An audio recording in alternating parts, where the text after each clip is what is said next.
How did city planners in New York acquire some of the most valuable land in the country? They stole it from Black people. If you've ever wondered why so many Black communities are demanding reparations, look no further than the story of Seneca Village. Founded in 1825, Seneca Village was the first community of free African Americans in New York City, many of whom owned their own property, and it was all taken. I'm Garrison Hayes, and this is Town on Fire.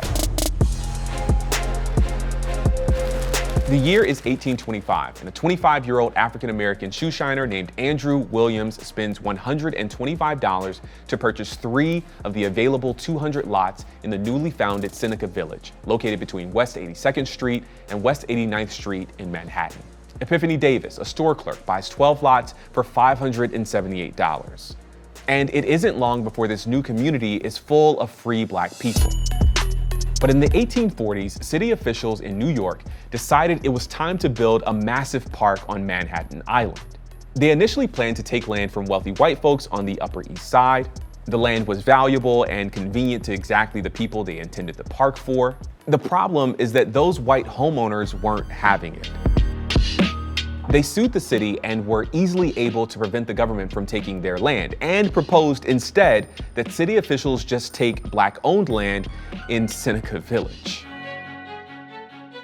The plan was insidious: deride Black people as scoundrels and vagabonds and squatters, use the media to play up racist stereotypes and call for the removal of their community, all to build public support for the theft of their land.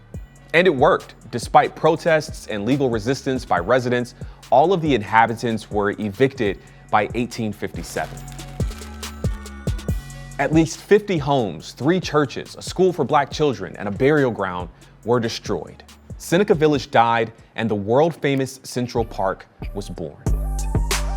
The effects were devastating. Not only did residents of Seneca Village feel the pain of economic loss, the community represented so much more.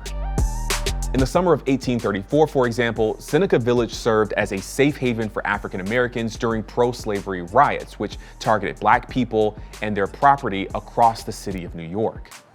And when the Civil War sparked the resurgence of those riots 30 years later in 1863, Seneca Village's absence was even more noticeable.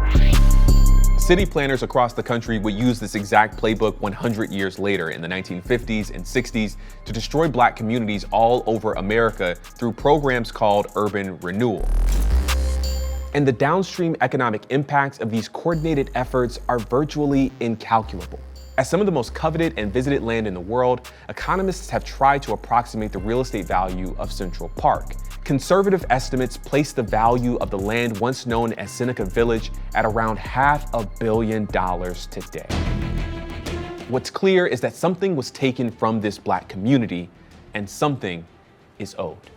While this is the last in our 5-part series about the devastating economic impacts of racial violence on lost Black communities across America, the reality is that there are many other stories waiting to be told, and even more families waiting for justice.